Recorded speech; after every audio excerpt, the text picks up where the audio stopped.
વિદ્યાર્થી મિત્રો નમસ્કાર।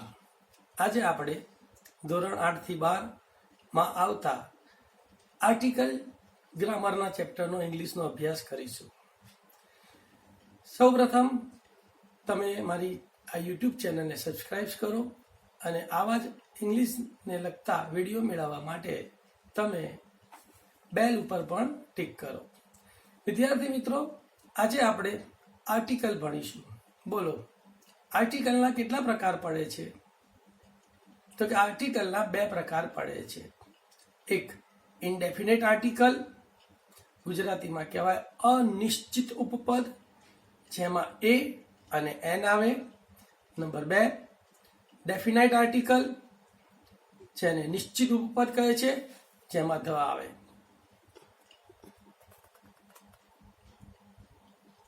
લખી લીધું? હવે આપણે એ આર્ટિકલનો નિયમ ભણીશું। કોઈ પણ જાતિવાચક નામનો ઉચ્ચાર વ્યંજનથી થતો હોય, ગુજરાતીના વ્યંજનો ક, ખ, ગ, ઘ, ડેશ ડેશ ડેશ વગેરેથી થતો હોય તો આવા નામની પહેલા એ આર્ટિકલ લાગે છે। બોલો તો, કોઈ પણ એક વચન જાતિવાચક નામનો ઉચ્ચાર વ્યંજનથી થતો હોય, એટલે કે ક, ખ, ગ, ઘ વગેરેથી થતો હોય તો આવા નામની પહેલા એ આર્ટિકલ લાગે છે। લખી લો ચલો।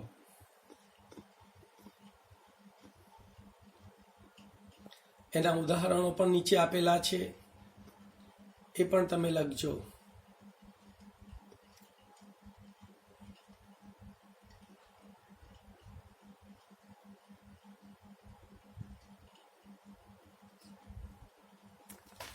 જુઓ, દાખલા તરીકે આપણે ભણ્યા કે આ બોય, બોયમાં બ આવ્યો, બ શું છે?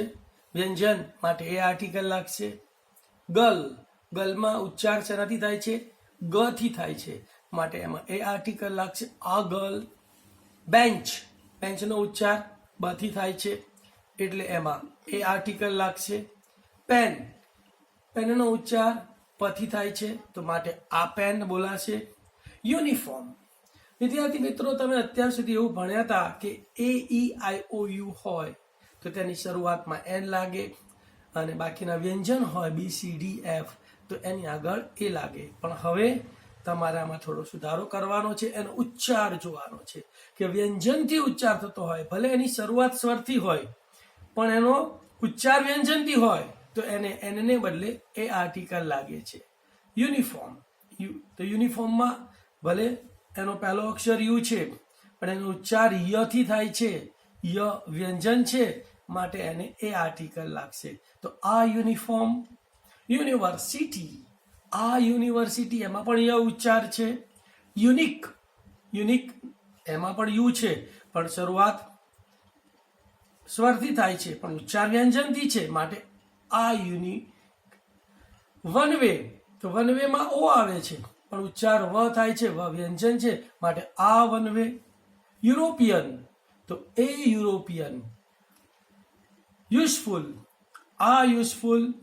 બીકોમ, ટૂંકાક્ષરી નામો વિદ્યાર્થી મિત્રો, એનો પહેલો અક્ષર ગમે તે હોય પણ એનો પણ ઉચ્ચાર જોવાનો છે। બી કોમ, તો બીકોમમાં બી આવ્યો, બી નો ઉચ્ચાર બ થી થાય છે, માટે આ બીકોમ। તો ચાલો એના ઉદાહરણો લખી લેશો।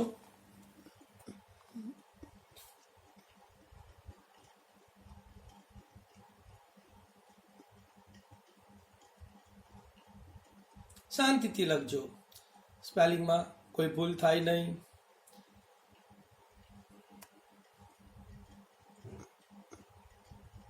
દરેક ગુજરાતી ઉચ્ચાર નીચે લીટી દોરજો એટલે તમને ખ્યાલ આવે કે ભાઈ આ ઉચ્ચાર વ્યંજનથી છે, માટે એને એ આર્ટિકલ લાગેલો છે। લખાઈ ગયું? ચલો તો એકવાર એ આર્ટિકલનો નિયમ બોલો તો। કોઈ પણ એક વચન જાતિવાચક નામનો ઉચ્ચાર વ્યંજનથી થતો હોય, એટલે કે ક, ખ, ગ, ઘ વગેરેથી થતો હોય તો આવા નામની આગળ એ આર્ટિકલ લાગે છે. વિદ્યાર્થી મિત્રો, હવે આપણે એન આર્ટિકલ વિશે ભણીશું. એનો પણ નિયમ કંઈક આવો જ છે. કોઈ પણ એક વચન જાતિવાચક નામનો ઉચ્ચાર સ્વરથી થતો હોય. શેનાથી થતો હોય? સ્વર. તો ગુજરાતીના સ્વર કયા? અ, આ, ઈ, ઉ, એ, ઐ, ઓ, વગેરેથી થતો હોય તો આવા નામની આગળ એન આર્ટિકલ લાગે છે. બોલો તો વિદ્યાર્થી મિત્રો, બોલો ચલો. એન આર્ટિકલનો નિયમ બોલો. કોઈ પણ એક વચન જાતિવાચક નામનો ઉચ્ચાર સ્વરથી થતો હોય, એટલે કે અ, આ, ઈ, ઉ, એ, ઐ, ઓ, વગેરેથી થતો હોય તો આવા નામની આગળ એન આર્ટિકલ લાગે છે. ચાલો નિયમ લખી લો.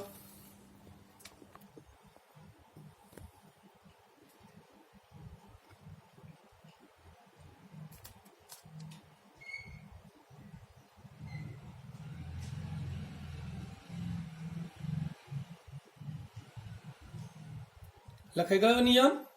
ચાલો હવે આપણે થોડાક ઉદાહરણોનો અભ્યાસ કરીએ. એપલ. તો એપલમાં ઉચ્ચાર શું આવે છે? એ, માટે એન એપલ. આઈસ્ક્રીમ. આઈસ્ક્રીમમાં શું બોલીએ છીએ આપણે? આ ઈસ્ક્રીમ. તો આથી શરૂ થાય છે, આ સ્વર છે, માટે એન આઈસ્ક્રીમ. ઈગલ. ઈગલમાં ઈ બોલીએ છીએ એટલે an eagle, an I. Orange. ઓરેન્જનો ઉચ્ચાર ઓ થી થાય છે, ઓ સ્વર છે, માટે એન ઓરેન્જ. અમ્બ્રેલા. અહીંયા શરૂઆત યુ છે પણ એનો ઉચ્ચાર ય નહીં, અ કરીએ છીએ, માટે અમ્બ્રેલા. તો એન અમ્બ્રેલા. અવર. હવે જુઓ, ધ્યાન આપો વિદ્યાર્થી મિત્રો. અવરનો સ્પેલિંગ શું છે? HOUR. અહીંયા એચ કેવો છે? સાયલેન્ટ છે. એચ નો ઉચ્ચાર આપણે કરતા નથી એટલે બોલીએ છીએ અવર. તો અ સ્વર છે માટે એને એન આર્ટિકલ લાગે, એન અવર. ઓનેસ્ટ. HONEST. અહીંયા પણ એચ સાયલેન્ટ છે. ઓનેસ્ટ બોલીએ છીએ, ઓ સ્વર છે, માટે એન ઓનેસ્ટ. ઓનરેબલ. ઓનરેબલ એટલે સન્માનીય વ્યક્તિ. અહીંયા પણ એચ સાયલેન્ટ છે એટલે ઓનરેબલ, ઓ થી સ્વરથી ઉચ્ચાર થાય છે, માટે એન આર્ટિકલ લાગશે, એન ઓનરેબલ. ટૂંકાક્ષરી નામો. MBA. તો MBA, તો એમ માં શું બોલીએ છીએ? એમ. તો એ શું છે? સ્વર છે, માટે એન MBA. LIC. તો એલ માં એલ, એ શું છે? સ્વર, તો માટે એન LIC. ખ્યાલ આવી ગયો? તો ચલો નિયમ લખી કાઢો અને એના ઉદાહરણો પણ લખી કાઢો.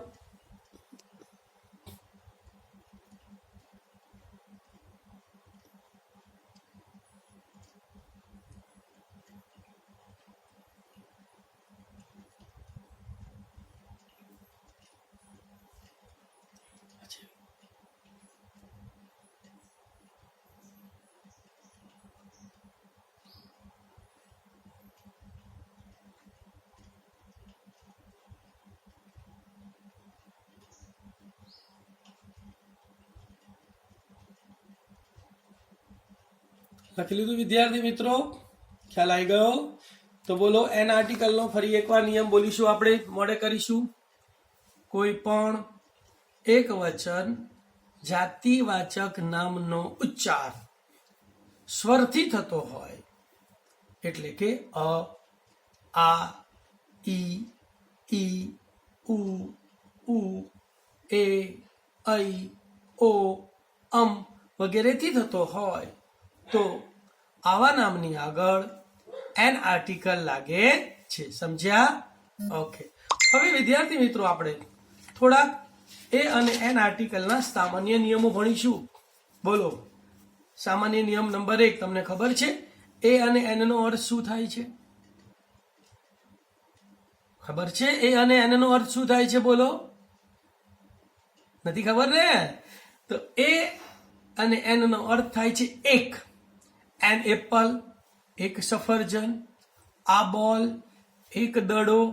આ પેન્સિલ, એક પેન્સિલ, આ ટોમેટું, એક ટોમેટું. સમજી ગયા ને? તો પહેલો નિયમ છે એ અને એન નો અર્થ એક થાય છે. લખી લો, આટલું જ બતાવશે.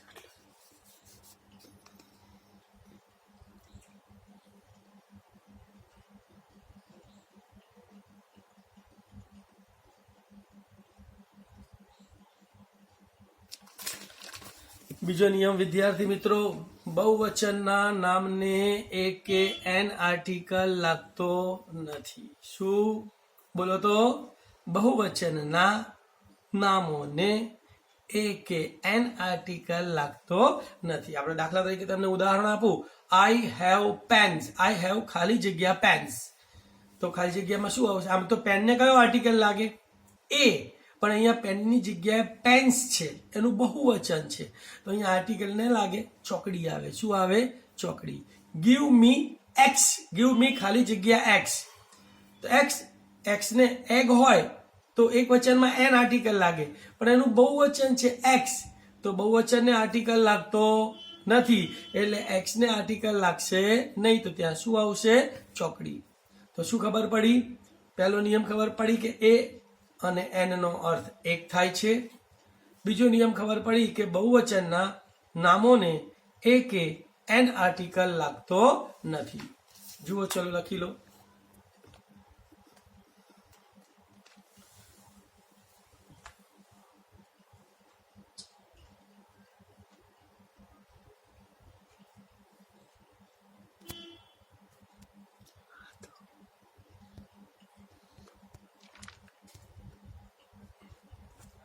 લખી લીધું? ત્રીજો નિયમ જુઓ વિદ્યાર્થી મિત્રો. સંબંધક રૂપો ખબર છે કયા કયા છે? જે માલિકી દર્શાવવા વપરાય છે. માય, યોર, હીઝ, હર. તો જ્યારે વાક્યની અંદર એક વચનના નામની પહેલા સંબંધક રૂપો વપરાયા હોય ત્યારે આવા એક વચનના નામને એ કે એન આર્ટિકલ લાગતો નથી. દાખલા તરીકે, ધીસ ઇઝ માય પેન. તો આપણે માય ખાલી જગ્યા પેન લખ્યું હોય તો માયા પેન નથી બોલતા. This is a my pen એવું બોલતા નથી. શું બોલીએ છીએ આપણે? This is my pen. અહીંયા પેનને આર્ટિકલ લાગતો નથી. તો શું ખબર પડી ત્રીજા નિયમમાં? સંબંધક રૂપો જેવા કે માય, હીઝ, હર, યોર એ પછી આવતા નામને એક વચનના નામની પહેલા એ કે એન આર્ટિકલ લાગતો નથી. તો ચલો લખી લો.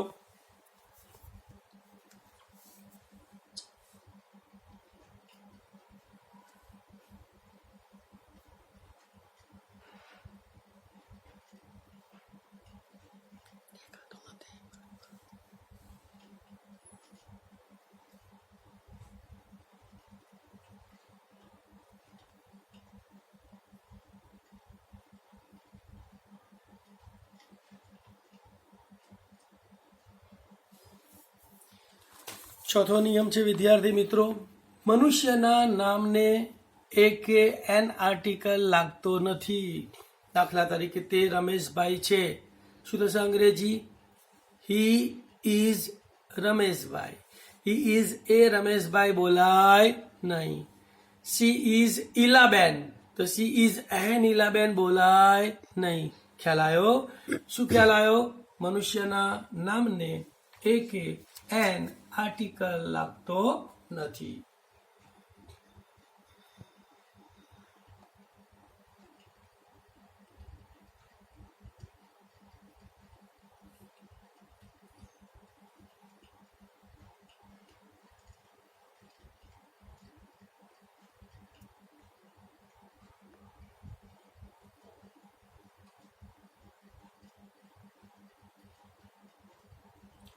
હવે છેલ્લો પાંચમો સામાન્ય નિયમ છે.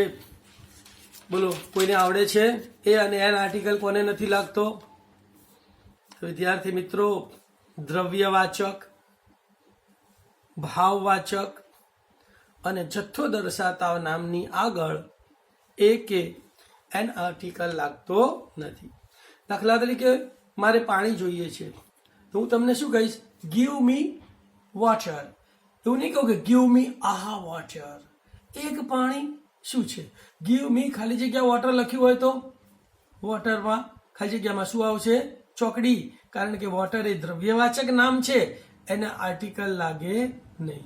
પરંતુ આની જગ્યાએ તમને આવું કહેવામાં આવે કે ગીવ મી ખાલી જગ્યા ગ્લાસ ઓફ વોટર.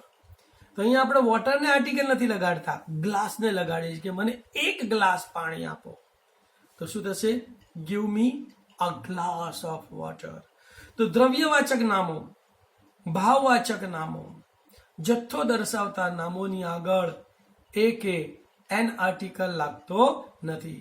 તો આવા નામો છે, ઉદાહરણ છે વોટર, ટી, પછી ઓઇલ, પેટ્રોલ, કેરોસીન. પછી ભાવવાચક નામોની વાત કરીએ તો લવ, પીટી, કાઇન્ડનેસ. જથ્થો દર્શાવતા નામો તો શુગર, રાઈસ, વીટ, લેન્ડ, મની વગેરે. તો 5 જનરલ નિયમો ભણ્યા આપણે, બરાબર? તો 5મો નિયમ લખી લો.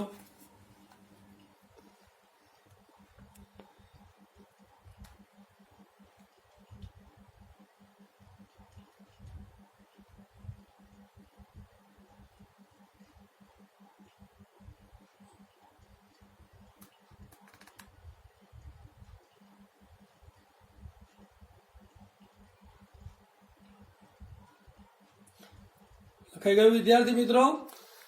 હવે વિદ્યાર્થી મિત્રો એ અને એન આર્ટિકલની થોડીક સામાન્ય એક્સરસાઇઝો છે જે આપણે એની ચર્ચા કરીશું. તમે જોશો, જુઓ, આ એક્સરસાઇઝ ઉતારી લેજો.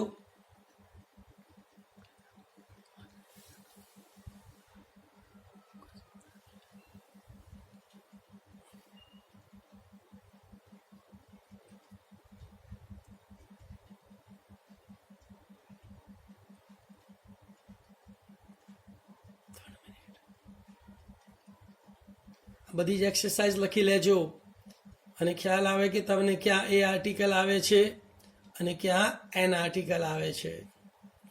તો વિદ્યાર્થી મિત્રો તમને ખ્યાલ આવી ગયો? રહેવા દે, ચાલુ જ રાખજે. કે આપણે એ અને એન આર્ટિકલ ભણ્યા, એનો નિયમ શું હતો?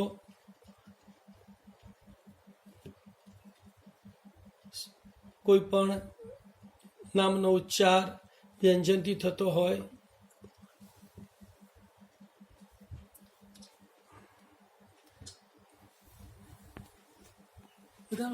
લખી લો ચલો.